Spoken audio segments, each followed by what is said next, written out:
to our Horse Ownership 101 video series. I hope you're enjoying the series. The topic for today is bandaging. So we're going to tell you a little bit about why we bandage and then do a demonstration of a bandage on our model today, who is Super M. Super M's just been hosed off, which is why he's all wet after a ride. Okay, so there are various reasons why we would bandage a horse. The first reason is for exercise. So you would bandage their legs for exercise to help support the tendons and the ligaments, and also to offer a little bit of protection from external injuries, so hitting into jumps or hitting into their legs with opposite legs or stepping on themselves, that sort of thing. So that's for exercise. And for your exercise bandage, you would just use your bandage like this, okay? And then the other reasons why we would bandage is stable bandages. So stable bandages you would use generally at night, and you would use them after some strenuous exercise that your horse has done. So if you've had a hectic jumping lesson or something and you're worried about your horse stopping up, the legs swelling up, you might bandage him at night to aid in circulation. The other type of bandage that you might use is a stable bandage. So generally you would use these at night, and you would use them after your horse has done some strenuous exercise. So if they've had a hard day's jumping or something like that, and you're a bit worried about the legs swelling up, you might bandage them just to aid in circulation and help to prevent the horse from swelling up. And then you would use this, which is a Gamgee pad, and then you would use your normal bandage on top of it. Other times when you might bandage, who doesn't know that? Other times when you might bandage is when you are traveling your horse on a horse box and you want to protect the legs and offer a little bit of support. So you would protect the leg all the way down to the coronet band, as when they're trying to balance in the trailer, they might stand on the coronet band with their other foot, which can cause obviously injury and discomfort. So then again, you would use your pad and you would use your bandage on top of it, your Gamgee pad. And obviously if your horse has an injury or has a wound, then you would bandage the legs for the stable. If they have a wound, you would obviously put a wound dressing and then your pad and then your bandage on top of that. And if they have an injury or have hurt themselves somehow, you would bandage the injured leg and the opposite leg as well to offer support, because a horse is obviously going to put more weight on the good leg and you want to give some support to that leg in aid. Okay, so the bandage I'm going to show you today is just an exercise bandage. This is one of the easiest types of bandages to do, and the only difference between this and a stable bandage or a travel bandage or a bandage for injury is that you would put the Gamgee pad on first. So if I was going to do that, I would just have my Gamgee pad around the affected area, okay, pulled all nice and tight and made sure that there's no creases or crinkles, and then I would just bandage on top of it. Okay, so I'm going to leave that off for now. Here we have our bandage. This bandage is elasticated, which helps because you can just pull it a little bit tighter and give a little bit more support to that leg. Okay, so my bandage is rolled up all nice and neatly, and it's rolled up quite tightly, which makes it easier to apply. So I'm going to start on the outside of the leg, and I'm going to move from the back of his legs through the middle between his legs. The roll of my bandage is on the outside. I keep it like that because it means that I can press a little bit harder. So the way that I do it is I leave a little bit of a flap sticking out. You don't have to do it this way. I just find it easier. I don't do a lot of bandaging, so it's harder for me to pull it quite tight. The more you do it, the easier it gets.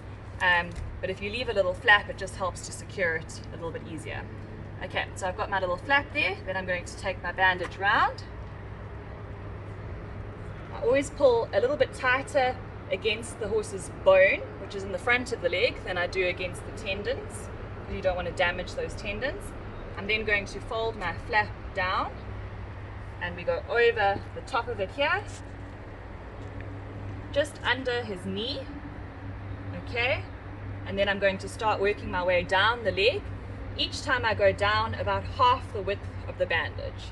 Okay, so I just keep an even pressure all the way around, pulling a little bit tighter against the knee, and then just wrapping it around the tendon, I mean not the knee, the cannon bone, and then pulling tighter again here, and each time going down about half the width.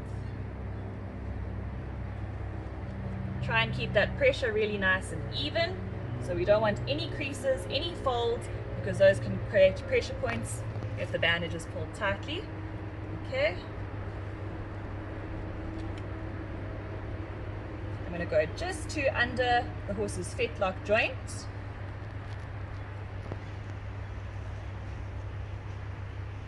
And then I'm going to start working my way up again. And as I work my way up, again going about half the width of the bandage. So now we've reached our elastic. So you just need to be careful with the elastic as well, not to pull it too tight, because it is quite easy to over tighten.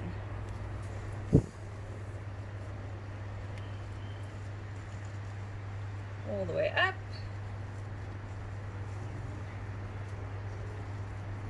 Reach the top, and then I'm going to work my way a little bit down again. And here's my Velcro. So these bandages are quite handy with the Velcro. And I always try and make sure that my Velcro is on the outside of the bandage and that it's facing backwards rather than forwards. If it's facing forwards, it becomes quite easy for the horse to undo it by brushing with its legs. If I need this bandage to stay on for a longer period and I'm worried about it coming undone, I might even add a little bit of tape on the outside just to secure it a little bit more. Put your finger in there, but obviously not too tight that you can't fit your finger in, and not too loose that it's going to come undone. So I can pull my finger in there, but it's, you know, it's not the easiest to do. So that's, and you want to make sure that that tightness goes all the way through exactly the same. So that's how my bandage looks finished. So it's not the neatest job ever, but as I say, the more you do it, the better it gets and the easier it gets. I'm sure you noticed as I was working with the bandage, I made sure I was always crouching down. I never knelt down or sat down. Anytime you're working with the horse's legs, you want to make sure that you're crouching rather than sitting or kneeling, so you can move away quite quickly if they decide to move. So that's what our exercise bandage would look like. So we would use that when exercising, when doing dressage, perhaps even jumping. Generally people always used to use bandages. Now we have boots as well, which are a bit easier to put on, which is probably the more commonly used leg protection. But there we go. Okay, so I'm going to quickly show you how to take the bandage off. We generally do this quite quickly as it's easier and it's less time that you could possibly be injured by sort of being down there by the horse's legs. Okay, so I undo my Velcro and then I'm just going to pass it from hand to hand quite quickly, almost like I'm passing a basketball. So we don't try and roll it up as we take it off. We just take it off like that, and then I'll show you how to roll it up now. Okay, so in rolling up your bandage, it's very important that you make sure your Velcro goes on the inside. Okay, so you don't want it to end up on the outside, so that when you put your bandage on, it's the right way around and you can do it up. So here's my Velcro. Here's where I want it to attach. So I'm going to roll my Velcro into a little ball and roll it up. I find it easier to put the bandage over a wall or a door or a window or something, just to keep it off the ground and keep it clean while I roll it up. And then as I roll it up, I pull it quite tight each time. The tighter your bandage is rolled, the easier it is when you put it on to keep it nice and tight. And make sure it's all nice and even so we can keep it all neatly, and roll it up all the way. Thanks everyone for watching. I hope you found that interesting. Please remember that if you have any questions or ideas for topics to cover, you can let Sam or myself know, and we'll be sure to answer them and cover your topics. Our next video is going to be on boots. See you then.